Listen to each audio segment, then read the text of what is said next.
to you. Thank you for joining us on Eyewitness News. Today, you held a press conference trying as much as possible to clarify the circumstances under which the finance minister, that's the former finance minister, has not been able to, honor the invitation of the special prosecutor. First and foremost, you described the OSP's decision as unreasonable. Exactly why? Yes, thank you very much. In fact, even the former director of Ghana Law School even labeled the actions as barbaric, unethical, uncouth, and all of that. So I was even charitable by saying that it was unreasonable. Why do I say so? I mean, you extend an invitation to somebody on the 24th. Before the 24th, he had already left the shores of this country on the 2nd. He notified the then Chief of Staff, Madame Frema. And even after the appointment of the current Chief of Staff, he again wrote a letter to him on the 22nd that he was away. But if he is needed to provide any information, any assistance, because of the positions he's held in the previous government, he is willing to do so. So 24th, he receives the invitation from the OSP, and then his lawyers in a correspondence also pointed out to the OSP that he is out of the jurisdiction on a medical reason. And then you wrote back to them saying that you insist that at least there should be a reasonable time. They should indicate a reasonable time. Then the health facility, the hospital he is receiving medical care, wrote back to you saying that he is undergoing some medical test. Indeed, the letter was signed by a doctor. It was on their letterhead. It was stamped authentic. The address was given, contact given, email address given. And yet, the OSP says that no, I've declared you a fugitive. Why? Because you have a correspondence with somebody just within a space of, we're talking about 2 weeks. Just 2 weeks. It is not as if you cannot trace the person. It's not as if the person has gone missing. No. The person can be traced. And don't forget, even last August, when the OSP was doing the investigation on the famous Airbus issue, the OSP himself said that he went to UK to interrogate former President Mohammed's brother on the Airbus issue. So if indeed you really want to speak to the person in person, then you can also go to where the person is. He's already provided an address. The health facility is receiving medical attention. Then hurriedly, this haste, I don't know where this haste is coming from. Hurriedly, you say that you have declared the person fugitive. He's a wanted person. For me, this was very much unreasonable. And before then, his house was raided. And then his lawyers again wrote back to you, indicating that, are you in the know? Are you aware of this raid? And then in your press conference, you said that the intelligence you have gathered indicates that it was stage managed. It was self-inflicted. It was he staged it himself. That is, Ken Ofori-Atta staged it himself, caught certain public sympathy. But today, the government, through the majority leader and the leader of government business in Parliament, says that it was the national security that raided the house and that they apologize for what happened. And it's not going to happen again. So you ask yourself, where did the special prosecutor, what intelligence, where did he get that intelligence from? So clearly you could say that it looks like a certain personal agenda. The person is not running. He's not going to go anywhere. He's only seeking medical care. He's going to be back. In fact, it was even stated that somewhere in March, he could be back. So why the haste? So we thought that it was unreasonable, it was unfair, that labeling. And look, it is not. And so you believe that the OSP's decision to go after the former finance minister is not as a result of any corruption or corruption-related offenses, but a personal attack or vendetta. That's what you are saying. No, but that is how he's making it look like. Why? Because Mr. Ofori-Atta was not the finance minister 8 months to the elections. And all of these issues you are raising, There were issues that existed before even the NDC won the elections in December 2024. So you never indicated to the man that we were going to invite him. You never mentioned anything to him. He was in the country all throughout.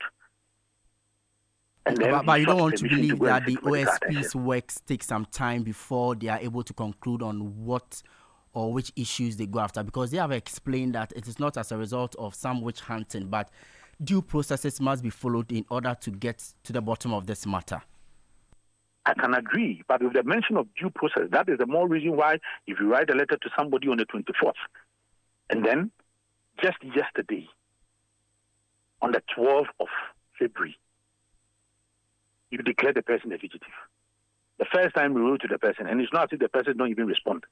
The person responded through his attorneys. And then you declare the person a fugitive yesterday.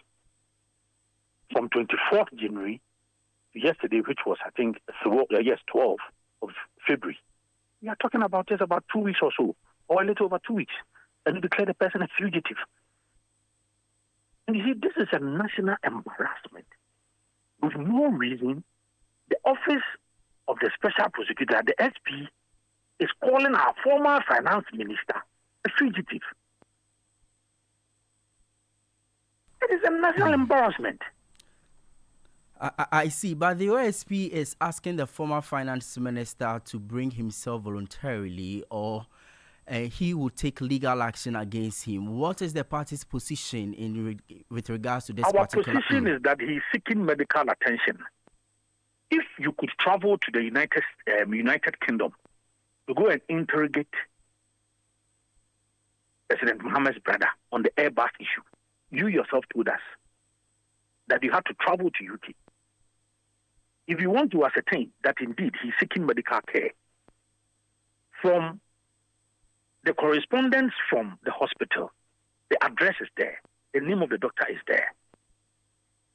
If you really want the person that much in person, you can travel to the United States of America. But as it stands now, he's seeking medical care. The doctors are running series of medical checks. And appropriately, somewhere in March, they will be able to tell us when he will be in the country. Why from this haste? And so that is what you have gathered from, the former finance minister personally, or based on what the medical officers even from the correspondence, even from his counsel. And so let me declare on your platform that the former finance minister is not a fugitive. We reject that. He is not a fugitive. He can never be a fugitive. And he will never be a fugitive. Look, this is a man, during his tenure as Minister of Finance, there was a probe by Scratch. He availed himself. Don't forget that in Parliament, there was this probe again. He again availed himself. He appeared before Parliament. So he's not running away from justice. He will not run away from justice. So the SP should not be sensational. He should not be dramatic about these issues. I see. But Nana B, let's talk about Look, the cases. For MPP, we are ready to cooperate with any investigative body. The MPP and then the former appointees we are ready to cooperate, to assist with any investigation whatsoever. Then we will resist and we will reject any political harassment. Look, at the same press conference, the OSP said that Dr. Sheikh Mustafa Hamid, the former MPA boss, is under investigation. Meanwhile, at the time you said that, he had not received any correspondence from you, not even a single message, not a mail, not even nothing. But you made it public. Why? You had earlier said that you believe the OSP's decision to go after the former finance minister is more of a personal attack. But look at the kinds of cases that the former finance minister, is being accused of. For example, the OSP cites the GRA SMA deal, for example. He also cites the National Cathedral, the One District, One Ambulance initiative, among some other cases. You want to say that the former finance minister has no culpability in any of these cases that the OSP is leveling against? What we are saying is that these are legitimate issues. They can initiate any investigation processes whatsoever. We are okay with it. Look, this SML issue, don't forget that the former president put a body together to go into it. There was a body. In fact, at a point, Ghanaian said that we want to see the entire report. The entire report was made public. So there's nothing to hide. Our main issue is how the SP is going about it. It is not in tandem with due process. It is not fair. It is unreasonable. That is why I said that the former director of law school, Mr. Ansansari, said that the actions of the SP is barbaric, it's uncivilized, and unethical. I see. So the processes. So it's more about the processes for you. But even before we conclude on this particular note, there is also this allegation of, mispropriety at the National Service Secretariat being superintended over the former Director General there, which the president, that's John Dramani Mahama, has initiated investigations into. I don't know if the party, NPP as a party, has anything to say about this particular subject matter. Yes, that is why I said that we are open. We would cooperate. The New Patriotic Party, its members, former government appointees, we are ready to cooperate with any investigative body. Then what we will resist is any form of political harassment. Look, we are in this country. Don't forget the former Maslock boss, right? Yeah. A court of competent jurisdiction, Madam Sedinam Kamaklu, pronounced that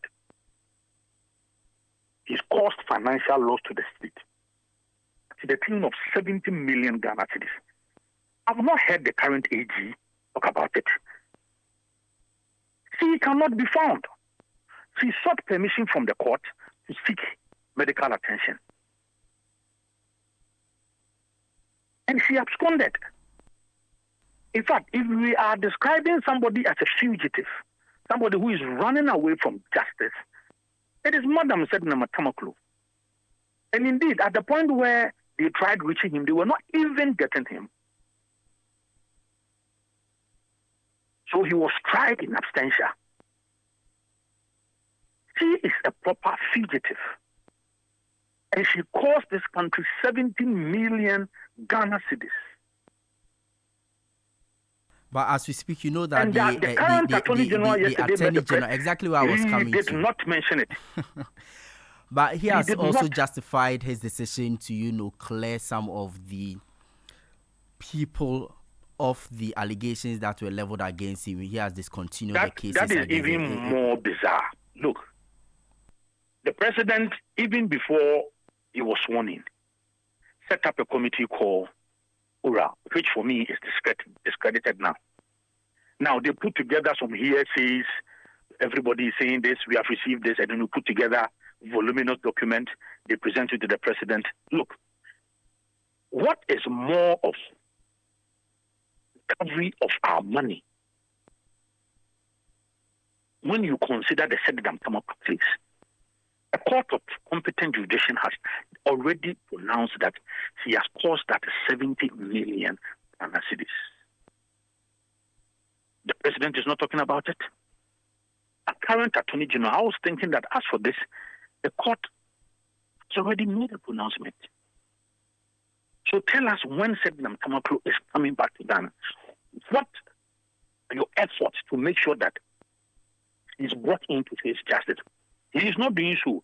Rather, 200 million given to a minister, built 5,000 units. 5,000 units wasn't built. Only 1,000 uncompleted units. You go to court.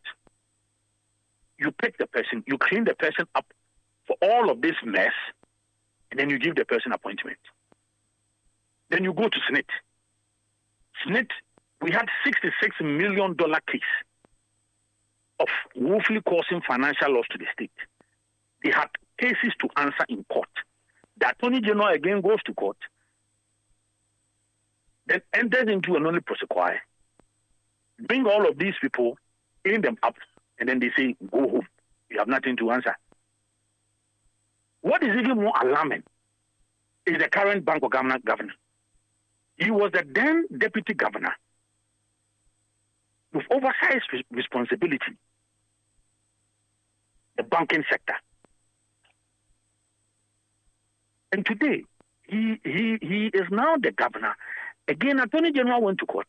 He was supposed to answer some approvals of money to the tune of almost about 400 million to some banks that were already dying, already collapsing. He was answering this thing in court. He was in court with almost about 4 or 5 others. Yet you go to the court, you pick only him up. Again, you clean him. And the next day, you appoint him as a governor, Bank of Ghana. President Mahama. So are you not the commander-in-chief of all clearing agents? All right. Henry, let's leave it here. I want to believe that you have set the conversation going. You are saying that the NPP as a party is open to ensure that the special prosecutor deals with the former finance minister. But sometimes the media must also speak up. Exactly. Look, the point. If somebody is saying that, because these cases have been in court for almost about 8 years, then the Attorney General now should be setting up should be freeing everybody. There are so many cases that have been in court for 8 years, 9 years, 10 years, 12 years. There are some people are even still in remand. The Attorney General should rather be going on, freeing everybody, entering into a nolle prosequi, withdrawal spree. All right, so you are saying that the former finance minister will be back in the country somewhere in March? Yes, that is what the doctors have indicated, that they are going to run series of medical tests. And when March, he comes... March, they will be able to give a date in March when he can be back. And when he comes, he will avail himself to the office of the special prosecutor. He has also, and again, let me say, he is never a fugitive. He will never be a fugitive. And he is already ready. He is always, anytime, ready to face any legitimate investigative body. All right. Thank you very much. That's Henry Nanabuachi, the national organizer of the opposition New Patriotic Party, explaining to us why the party feels that it is quite unreasonable for the office of the special prosecutor to declare the former finance minister Ken Ofori-Atta wanted. But the OSP